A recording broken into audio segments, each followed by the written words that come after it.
नमस्कार, मैं हूं आपके साथ अंकिता और आइए अब खबरें देखते हैं विस्तार से। अयोध्या में राम मंदिर के भूमि पूजन की प्रक्रिया शुरू हो गई है। पीएम मोदी ने अयोध्या पहुंच सबसे पहले हनुमानगढ़ी मंदिर में पूजा की। प्रधानमंत्री नरेंद्र मोदी ने रामलला के दर्शन किए, उनकी पूजा की। इस दौरान पीएम ने साष्टांग दंडवत प्रणाम किया और परिसर में पारिजात का पौधा लगाया। देश में कोरोना मरीजों का आंकड़ा 19 लाख के पार पहुंच गया है। बीते 24 घंटे में 52,000 से अधिक नए केस सामने आए हैं और 857 लोगों की मौत हो चुकी है। स्वास्थ्य मंत्रालय के मुताबिक देश में कुल कोरोना केस की संख्या 19,08,000 से अधिक है, जिसमें 39,795 लोगों की मौत हो चुकी है। कोरोना से अब तक 12,82,000 से अधिक मरीज ठीक हो चुके हैं, जबकि 5,86,000 से अधिक एक्टिव केस हैं।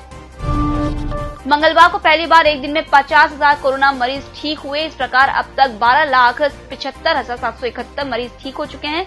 ठीक होने वालों का औसत अब 67.8% हो गया है। वहीं एक और केंद्रीय मंत्री धर्मेंद्र प्रधान कोरोना वायरस संक्रमित हो गए हैं। कर्नाटक के पूर्व मुख्यमंत्री सिद्धारमैया को भी कोरोना वायरस संक्रमण हो गया है।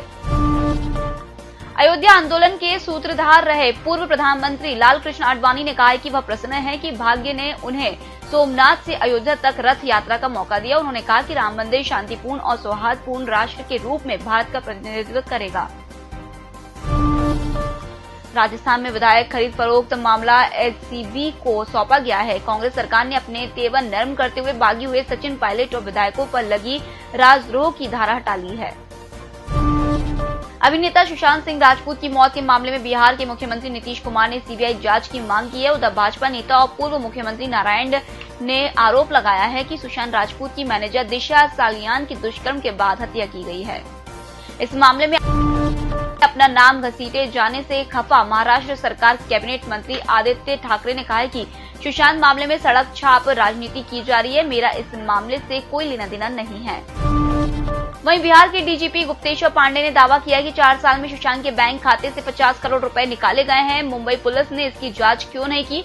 उन्होंने आरोप लगाया कि उनके 4 और अफसर डर से मुंबई में कहीं छुप गए हैं। कश्मीर घाटी में सरकारी दावों में विकास का पहिया तो घूमा है, लेकिन घाटी में अभी भी दहशत देखी जा सकती है। अनुच्छेद 370 की समाप्ति के बाद कई सरपंच और पंच होटलों में रह रहे हैं, क्योंकि वे दिन के उजाले में गांव नहीं जा पाते। अलगाववादियों और कुछ संगठनों ने अनुच्छेद 370 की समाप्ति की पहली वर्षगांठ पर बुधवार को काला दिवस मनाने की घोषणा करते हुए घाटी में बंद का आयोजन किया है। पूर्वी लद्दाख सीमा पर भारत चीन के सैनिकों के बीच तनाव को देखते हुए भारत ने एक उच्च स्तरीय बैठक में फैसला किया है कि पूर्वी लद्दाख सीमा से भारत अपने जवान नहीं हटाएगा। यूपीएससी परीक्षा 2019 का रिजल्ट घोषित कर दिया गया है, जिसमें 829 प्रत्याशी सफल हुए हैं। इनमें 150 महिलाएं और शीर्ष 25 प्रत्याशी में 11 महिलाएं हैं। देश के टॉपर प्रदीप सिंह हरियाणा के सोनीपत के रहने वाले हैं और किसान पुत्र हैं। महिलाओं में उत्तर प्रदेश के सुल्तानपुर की प्रतिभा वर्मा ने बाजी मारी है। इस बार वैष्णो देवी यात्रा 16 अगस्त से पुनः प्रारंभ होगी। श्राइन बोर्ड ने इसकी घोषणा की है। मध्य मार्च में यात्रा रोक दी गई थी। दुनिया में कोरोना के मरने वालों की संख्या 7 लाख के पार पहुंच गई है। अमेरिका में यह संख्या 2 लाख के करीब पहुंचने वाली है। मैक्सिको और ब्राजील जैसे देशों में भी संक्रमण तेजी से फैल रहा है। भारत संक्रमण के फैलाव में सबसे आगे है।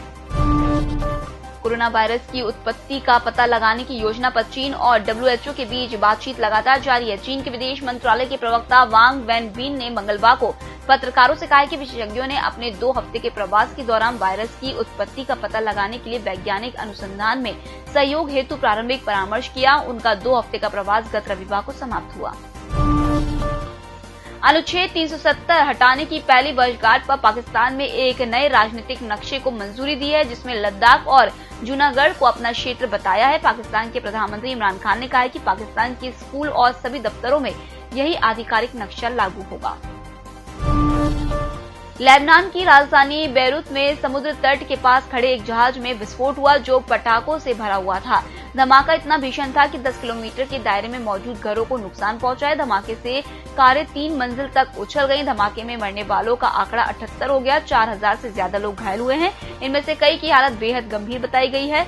इस बीच लेबनान के प्रधानमंत्री ने कहा कि शिपमेंट में 2750 किलोग्राम एमोनिया नाइट्रेट था। धमाका किसी भूकंप की तरह था। इसका अंदाजा इसी बात से लगाया जा सकता है कि 240 किलोमीटर तक धमाका महसूस हुआ।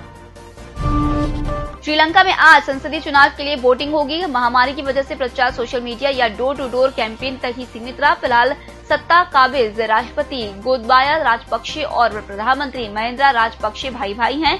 गोतबाया ने 2 मार्च को संसद भंग करके नए आम चुनाव का ऐलान किया था। महामारी की वजह से 2 बार चुनाव टले। फिलहाल इस बुलेटिन में इतना ही। आप बने रहिए एएमएस टीवी के साथ। नमस्कार।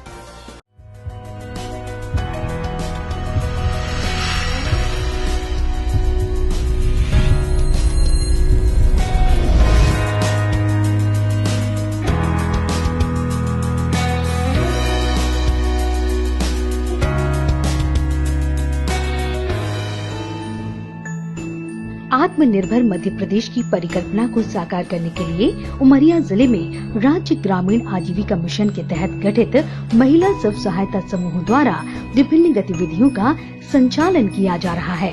कोरोना संक्रमण के मद्देनजर अब तक महिला स्व सहायता समूह द्वारा 1,50,900 मास्क तैयार किए गए मास्क जिला प्रशासन, स्वास्थ्य विभाग, नगर पालिका, पुलिस विभाग एवं जिले की विभिन्न ग्राम पंचायतों को प्रदान किए गए और वर्तमान में मनरेगा योजना के तहत कार्य करने वाले श्रमिकों को 75,140 मास्क प्रदान किए गए हैं। इसके अतिरिक्त जिले में महिला स्व सहायता समूह द्वारा 50 लीटर हैंड वॉश की 200 बोतलें तथा 15,800 साबुन का भी निर्माण किया गया है। कोरोना संक्रमण काल में प्रदेश सरकार द्वारा महिलाओं को घर में ही आर्थिक गतिविधि संचालित करने के लिए जीवन शक्ति योजना का संचालन भी किया जा रहा है।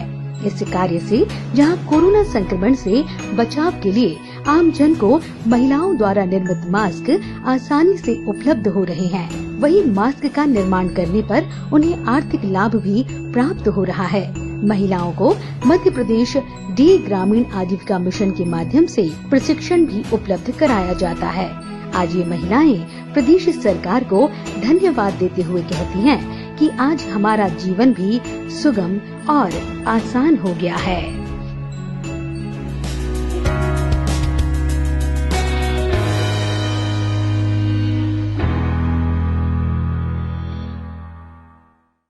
निष्पक्ष, निर्भीक और विश्वसनीय खबरें देखें सिर्फ ईएमएस टीवी पर। डाउनलोड करें ईएमएस न्यूज ऐप। सत्ता के गलियारों से गांव की गलियों तक देखिए हर खबर अपने मोबाइल पर। डाउनलोड कीजिए ईएमएस न्यूज ऐप।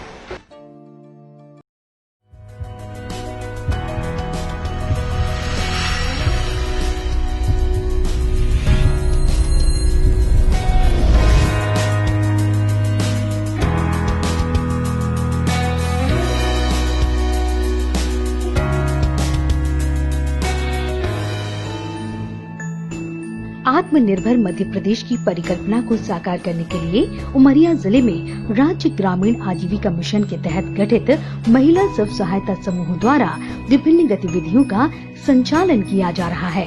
कोरोना संक्रमण के मद्देनजर अब तक महिला स्व सहायता समूह द्वारा 1,50,900 मास्क तैयार किए गए मास्क जिला प्रशासन, स्वास्थ्य विभाग, नगर पालिका, पुलिस विभाग एवं जिले की विभिन्न ग्राम पंचायतों को प्रदान किए गए और वर्तमान में मनरेगा योजना के तहत कार्य करने वाले श्रमिकों को 75,140 मास्क प्रदान किए गए हैं।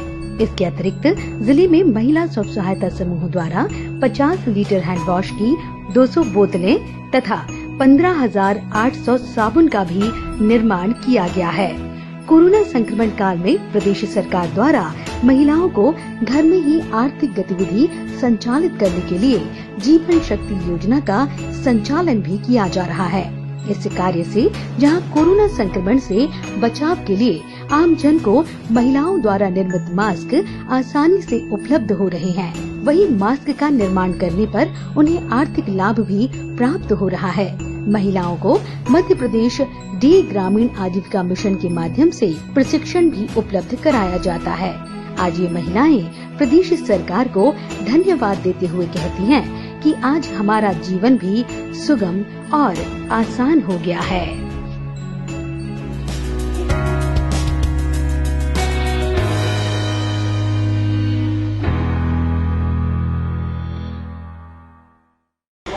गलियारों से गांव की गलियों तक, देखिए हर खबर अपने मोबाइल पर। डाउनलोड कीजिए EMS न्यूज ऐप।